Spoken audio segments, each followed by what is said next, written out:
A paz do Senhor, estamos aqui novamente com mais um vídeo. Hoje o vídeo vai ser na classe dos adultos. Como falei no vídeo anterior, essa lição de adultos está muito difícil, mas juntos nós podemos aprender, né? E o tema da lição é: Jesus viveu a experiência humana. Então, falo para vocês o que aprendi, que Jesus foi 100% homem e 100% Deus, ou seja, ele viveu na terra e ele fez o seu papel como ser humano e também exerceu o seu papel também como Deus, certo? Então já peço a você que, se você não for inscrito no canal, se inscreva, deixe aquela curtidazinha lá para que o YouTube possa entregar para outras pessoas, e também deixe um comentário, porque no momento que você comenta, você pode estar tirando uma dúvida, você pode estar também nos auxiliando em algo, e quando você comenta e curte, o YouTube vai entregar para outras pessoas, dividindo o conhecimento, né? A gente não sou um professor, mas tenho certeza que do que a gente repassa aqui, as pessoas têm a capacidade de aprender algo. Então, assim, vamos iniciar, né? Jesus viveu a experiência humana. Vamos para o textual. O textual é encontrado em Mateus 4:23. E percorreu Jesus toda a Galileia, ensinando nas suas sinagogas e pregando o evangelho do reino, e curando todas as enfermidades e moléstias entre o povo. Ou seja, Jesus ele saiu de um lugar improvável, Galileia, que muitos pensavam, né, da Galileia não sai nada de futuro. Ou seja, Jesus veio de uma virgem que, através do Espírito Santo, conseguiu nessa semente, que Jesus, temos até umas polêmicas sobre a Trindade, mas que Jesus e o Espírito, o Pai, o Filho e o Espírito são somente uma pessoa, mas tem muitas, já vi pessoas pregando que são três pessoas diferentes. Não são. Pai, o Filho e o Espírito Santo é uma mesma pessoa. Então, Jesus nasceu de uma virgem que o concebeu, e Jesus viveu sua vida terrena. Ele foi um homem, mas ele foi 100% homem e 100% Deus. Ele exerceu o seu papel.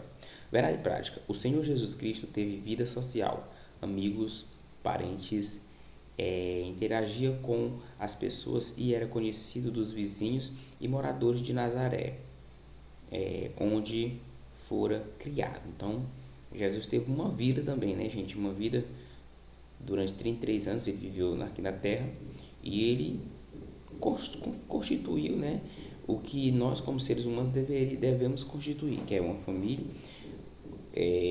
a vivência, né, que ele teve constituir em termos de ele casou, não, mas ele tinha a sua família, tinha amigos, tinha parentes, tinha familiares, e ele foi um grande homem, foi 100% homem e foi 100% Deus. A leitura ela é encontrada em João 1, 43 a 51 e Mateus 26, 37, 38 e 42. Mas não faz a leitura não, vamos para a introdução. Introdução. O Senhor Jesus não viveu como anacoreta, ou seja, como monge ou eremita em ritmo solitário, isolado da sociedade, e nem ensinou essa prática aos seus discípulos. Pelo contrário, a natureza bíblica descreve que ele teve vida social e religiosa.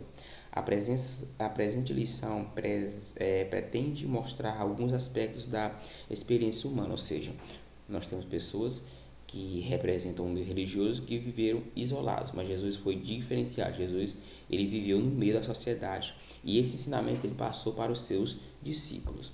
A experiência humana no ministério de Jesus. Os debates com as autoridades religiosas. Os principais opositores de Jesus foram os fariseus, os saduceus e também os edronianos. Esses debates revelam o ensino de Jesus sobre a ética, os princípios morais e as responsabilidades civis que temos. Vamos falar sobre os fariseus. Fariseu. O nome fariseu, o nome vem do hebraico poskim, que significa separados, para que não concordavam com os saduceus. Defendiam a tradição acima das escrituras e a separação do Estado da religião. Eram membros do Sinédrio e tornavam-se alvo das críticas de Jesus. O apóstolo Paulo declara que o grupo dos fariseus, ao qual pertencia antes de sua conversão, era a mais severa seita do judaísmo, ou seja, os fariseus, eles eram uma sociedade, uma junção de judeus, eles tinham a lei, eles falavam sobre a lei, mas a lei ela era focada neles, entendeu? E ela era muito severa. Então, por isso ter aquele foco de lei, Jesus veio e quebrou vários paradigmas, como por exemplo, a cura no sábado, porque eles não trabalhavam, eles não exerciam no sábado, mas eles recebiam, porque foi até à frente a gente vai estar falando a respeito disso. Eles recebiam no sábado, mas eles não trabalhavam.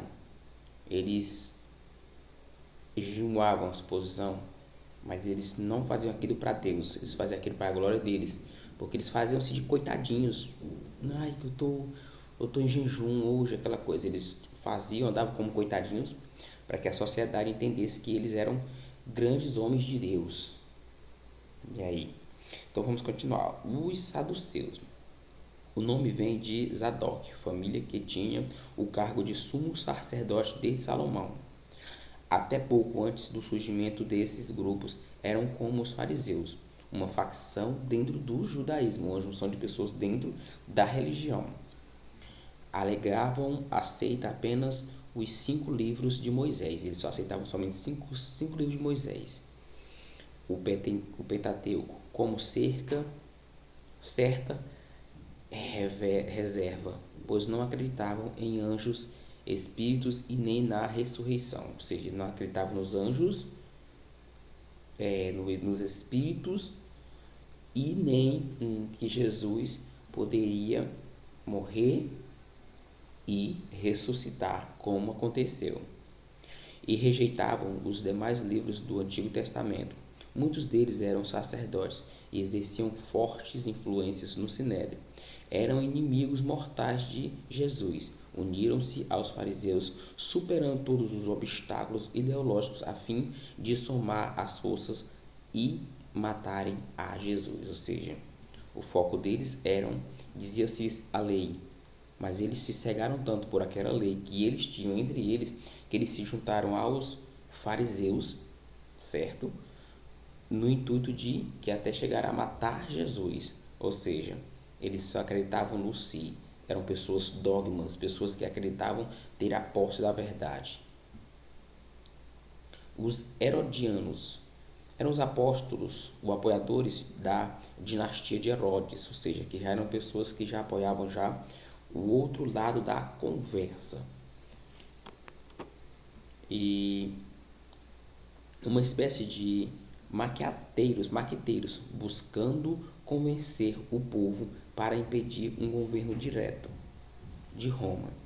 Foram instituídos com interesses nacionalistas e eram a favor dos impostos. O discurso de Jesus também os incomodava. Formaram um conselho com os fariseus com o propósito de matar Jesus e assim livrar-se dele. Estavam associados aos fariseus na questão do tributo, ou seja, eles eram a favor de Herodes, mas eles se juntaram também com os fariseus no intuito de receber os tributos, ou seja, o recebimento, entendeu? Então, 3 seitas que se juntaram contra a palavra de Deus: fariseus, saduceus e os herodianos.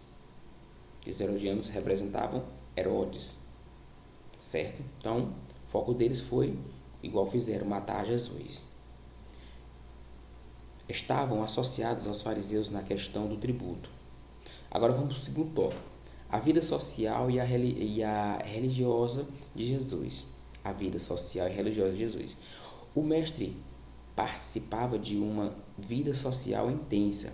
A escolha dos seus discípulos como Filipe, André, Pedro e Natanael aconteceu num ambiente entre amigos.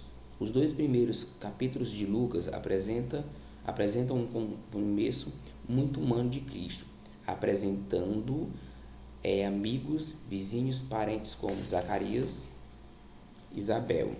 Os filhos de Zebedeu, João e Tiago, eram primos de Jesus. Zebedeu era um pescador da Galileia, o marido de Salomé, irmã de Maria, mãe de Jesus.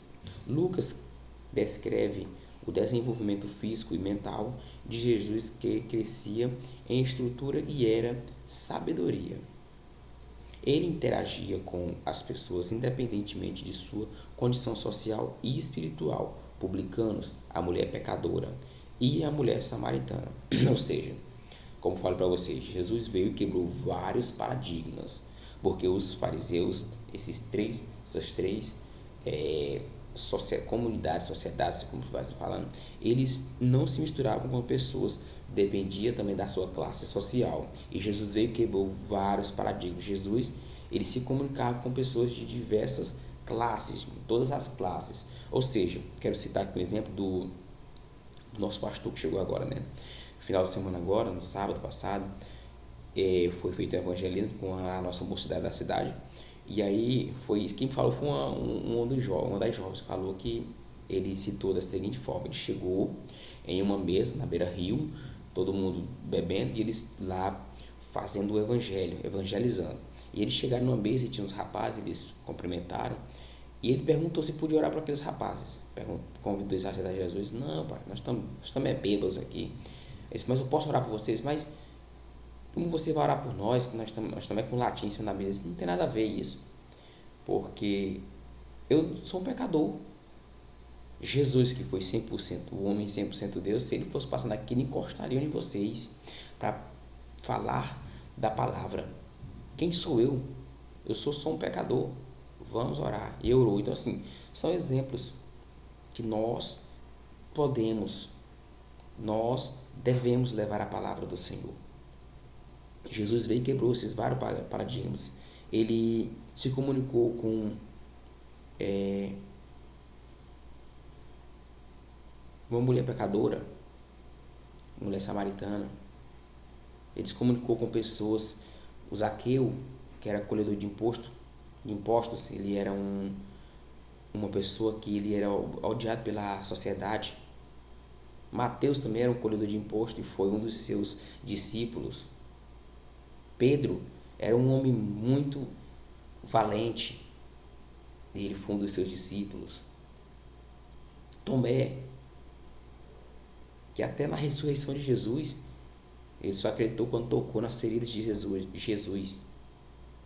Entenderam? Então tinha muitas pessoas ali que eles não eram perfeitos. O único que era perfeito era Jesus. Nós, como seres humanos, não somos perfeitos. Mas mesmo assim nós temos a obrigação de levar essa palavra a muitas pessoas. Jesus teve o seu ministério como homem e seu ministério como Deus. Jesus foi 100% homem, 100% Deus, sempre falo isso. Então nós não devemos julgar as pessoas simplesmente pela aparência, que foi isso que fizeram. Continuando, características próprias do ser humano. Jesus nasceu de uma mulher, Jesus veio de uma mulher, como eu falei no início, embora gerado pela ação sobrenatural do Espírito Santo, que eu citei também no começo, né? Seu nascimento, contudo, foi normal e comum como o de qualquer bebê. Ele sofreu, chorou e sentiu angústia. Sentiu sono, fome, sede e cansaço. Jesus sentiu tudo que um ser humano sente. Jesus morreu.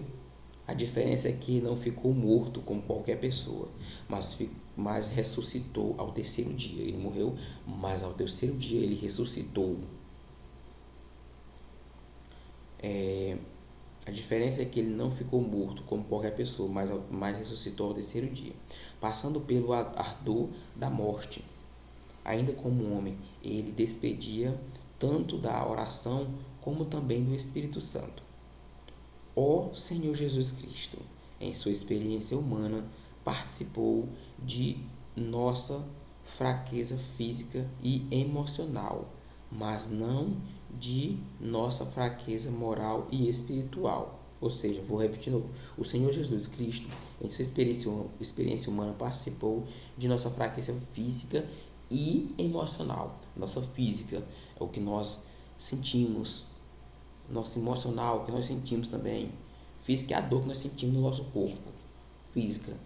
E emocional é a mental, Deixa eu falar uma coisa para vocês. Quando Jesus foi crucificado, que ele subiu, eu já vi um pregador falando, qual foi a maior dor que Jesus sentiu?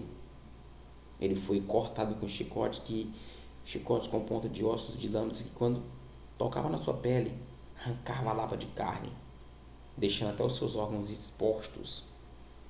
Mas aquela não foi a pior dor que Jesus sentiu.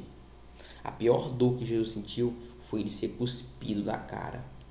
Foi a maior dor que ele sentiu. Então, a gente como ser humano tem certeza que é melhor que alguém nos bata, nos machuque fisicamente, do que ele chegar e cuspir. Porque ali é uma forma humilhante. Então, eu vou me pregar falando, e eu acredito nisso, que a maior dor que ele sentiu não foi ele ser massacrado com aquele chicote, mas sim aquelas pessoas cuspindo na cara de Jesus. Foi muito, sei que foi uma dor imensa. Mas Jesus, ele passou por isso, ele passou se sentiu as nossas dores físicas e emocionais. E emocional, mas não de nossas fraquezas moral e espiritual, ou seja, nós como seres humanos nós temos a fraqueza moral e espiritual, então ele não passou por essa fraqueza, porque Jesus passou 40 dias no deserto, ele foi tentado pelo inimigo com diversas formas, o inimigo ofereceu muitas coisas para ele, mas ele não, porque ele veio para que você tivesse a plena liberdade de adoração, de escolher qual caminho nós iríamos seguir. Continuando. Segundo ponto. Heresias que negam a humanidade de Jesus. Apolinarismo. Apolinário foi bispo de Laodiceia. Nasceu provavelmente em 310 de Cristo e morreu em 392. Apolinarismo é a doutrina que nega que Jesus encarnado teve espírito humano. Usando a linguagem teológica de Apolinário, os elementos constitutivos do ser humano são soma, carne ou corpo, e psique, alma animal, e sede dos desejos, paixões, apetites, pneuma, alma nacional. Em relação a Jesus, dizia que ele possuía um só humano e uma psique humana, mas não um pneuma humano. Segundo Apolinário, o verbo teria ocupado o lugar da alma na encarnação, com isso negando que Jesus tivesse espírito humano. Entendeu? Então assim, ele veio para tentar distorcer, veio negar que Jesus ele foi um ser humano, que ele veio para a sociedade, né? Mas Jesus se humanizou, ele, como foi citado já, ele sentiu dores emocionais, físicas, mas mesmo assim ele não se deixou abater e ele cumpriu, e até no último instante da sua morte ele ainda conseguiu salvar aquele ladrão da cruz, né? Que nos instantes finais, né, ele conseguiu receber a sua salvação através de Jesus. Interessante, né? Mas esse Apolinário é uma heresia, foi um herético que veio para tentar confundir. Então, reação da igreja. A humanidade plena de Jesus está clara no Novo Testamento, que fala do corpo físico de Cristo, e também da alma e do espírito. Essa humanidade de Jesus é igual à nossa. A diferença é a sua impecabilidade, ou seja, Jesus não pecou. Diferença enorme. Ele teve um corpo físico igual a qualquer um de nós, mas ele não pecou. Ele conseguiu se manter firme do início ao final. Eita glória! É impressionante, né? O tanto que nosso Deus é maravilhoso. Essa humanidade de Jesus é igual à nossa, diferença na pecabilidade, de modo que ele é o verdadeiro homem. O apolinarismo foi declarado heresia no concílio da Calcedônia, ou seja, era tão herético que ele foi designado, ou seja, foi confirmado a heresia ainda muito tempos atrás, né? Ou seja, tá errado o que vocês estão falando. E mais rápido vocês estão vindo. O monotelismo é a doutrina cristológica do patriarca Sérgio de Constantinopla, que ensinava a haver em Cristo uma só vontade. O termo vem de duas palavras gregas, monos e único, e terna, vontade, desejo. Era uma tentativa de conciliar a teologia monofísica com o credo de Calcedônia, que reafirmava as duas naturezas intactas, separadas e inconfundíveis em uma só pessoa, em Jesus. O terceiro concílio de Constantinopla, em 681, considerou o monoteísmo heresia também. Olha aí. Reconhecemos a vontade do Cristo. É evidente que as ações de Cristo, como caminhar, comer, beber, interagir com as pessoas, são puramente humanas, ou seja, foi o que foi falado. Ele caminhava, ele comia, ele andava, ele dormia, então isso era algo humano. Então foi considerado humano até mesmo por as pessoas que praticamente às vezes nem acreditavam, né, gente? Deixa eu voltar aqui novamente. Reconhecemos, e aqui nós temos, ao perdoar pecados, era a manifestação da vontade de Cristo na natureza divina, ou seja, ele perdoava. E vamos lá para aquela mulher que foi para ser apedrejada, né? Que ele falou, vamos apedrejar essa mulher. Todo mundo falou, né? E Jesus disse. E aí foram para confrontá-lo.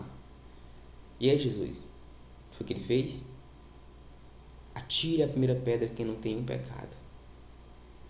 E aí todo mundo derrubou as pedras no chão e saíram. Por quê? Porque o único que não tinha pecado ali era Jesus. O único que não tinha pecado ali era Jesus naquele momento. Entenderam? Sofrônio, patriarca de Jerusalém, em 1633, refutou o monotelismo, dizendo que existe em Jesus duas vontades, sendo a humana submissa à divina. Viu? Então, o sofônico patriarca já falou, né, que Jesus tinha duas vontades e que a humana era submissa à divina. Ou seja, o que acontece? Nós somos seres humanos, mas nós temos que colocar as nossas vontades para Deus. Nós temos que abrir mão de muitas coisas para que nós possamos receber a nossa salvação, para que nós possamos ganhar pessoas para o reino dos céus. E nós temos aqui já outro ponto, né? Como essas heresias se apresentam nos dias atuais? Quais países Jesus visitou quando esteve entre nós? Podemos afirmar que Jesus visitou durante sua vida terrena 3 países, porque por as proximidades: Egito, Israel, o centro de suas atividades, e Fenícia, atual Líbano. Então acredito nesses 3 países, porque eles são próximos. O ministério de Jesus não foi tão grande e o transporte na época ele era muito diferente do de hoje. Muito diferente do de hoje, né? Como eu estava falando. Então, assim, os países Egito, Israel e Fenícia, com o atual Líbano. Mas não faltam crenças bizarras sobre a vida de Jesus. Não somente o movimento Nova Era, mas vários grupos ocultistas costumam ensinar que Jesus esteve na Índia. E os mormons declaram que ele esteve nos Estados Unidos. A Bíblia, porém, nada disso menciona e ensina-nos a rejeitar-nos às fábulas. Os evangelhos não mostram em Jesus estranho em sua comunidade e muito menos um forasteiro. Aí temos aqui, Jesus era visto como alguém da comunidade. Essa invenção desses esotéricos contraria o relato dos evangelhos, onde o Senhor Jesus é apresentado como alguém que era natural na comunidade de seu povo, Israel, e não como um estrangeiro. Sua maneira de viver e os seus ensinos refletem a cultura judaica e não há que se pareça com a cultura hindu. Não é este o carpinteiro, filho de Maria, o irmão de Tiago e de José e de Judas e de Simão? E não está aqui conosco suas irmãs?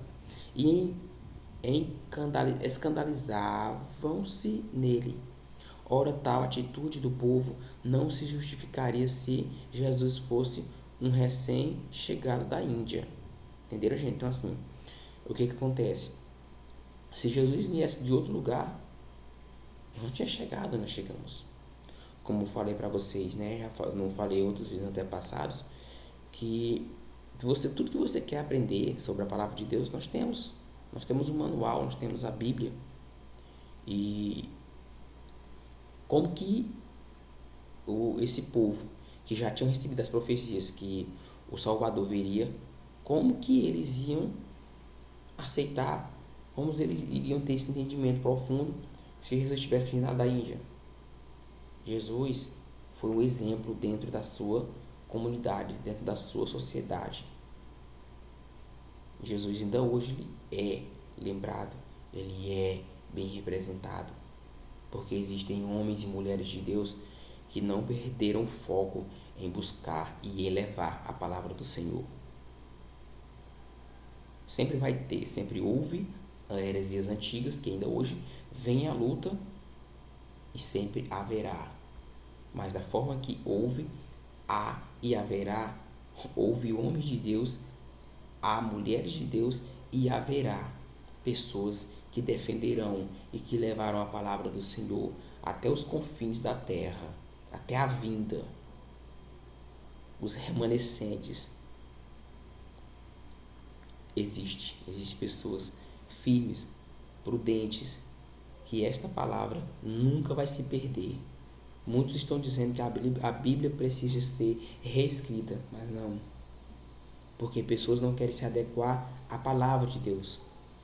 A palavra de Deus não vai se adequar a você. Você que tem que se adequar a ela. A palavra de Deus, a Bíblia, 56 livros, ela foi escrita no intervalo de 1.500 anos por aproximadamente 40 pessoas, todas cheias e revestidas do Espírito de Deus. Ela é composta, 66 livros, né? Sendo dois repartimentos. Primeiro é Antigo e Novo Testamento. 1189 capítulos. Pois é. Tudo que você quiser, você aprende na Bíblia. Nós temos esse manual. Então entenda, Jesus ele teve a sua vida terrena, mas teve a sua vida como Deus também na terra. Ele foi 100% homem e 100% Deus. Nós não podemos ser 100% Deus, mas nós podemos lutar para melhorar cada dia mais. Que Ele cresça e que nós diminuímos cada dia mais. Ou seja, nós temos que colocar nossa vida nas mãos do Senhor. E nós temos uma obrigatoriedade que é de falar da palavra do Senhor. Quantas vidas estão se perdendo? Mas nós podemos ajudar essas pessoas a melhorar cada dia mais. Por fim, nosso compromisso é seguir o exemplo de Jesus no relacionamento com as pessoas. É importante que nunca nos esqueçamos os pontos essenciais da presente lição sobre a verdadeira identidade do Senhor Jesus. Ele é o Deus verdadeiro em toda a sua plenitude, igual ao Pai. E como homem, em toda a sua plenitude, viveu e andou entre nós, seres humanos. Então, se Jesus andou entre nós, se Jesus, ele levou a palavra, que ele era 100% dono, 100% Deus, imagina nós, que somos pecadores, nós temos a capacidade,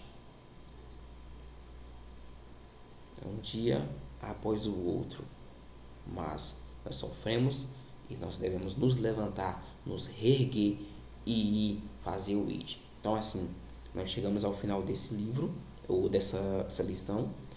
Eu te espero no próximo vídeo. Se você gostou, você compartilhe com outras pessoas e não esqueça de deixar aquele legalzinho lá para dar uma força pra gente. Então, viu? Então, muito obrigado. Que o grandioso Deus permaneça em suas vidas, e que nós venhamos a cada dia mais poder buscar discernimento e entendimento para estar levando a palavra do Senhor aos necessitados, porque muitas pessoas necessitam de ouvir a palavra de Deus. Muitos estão perdidos no mundo, mas muitos ainda têm chance de ganhar salvação. Então, te espero até o próximo vídeo.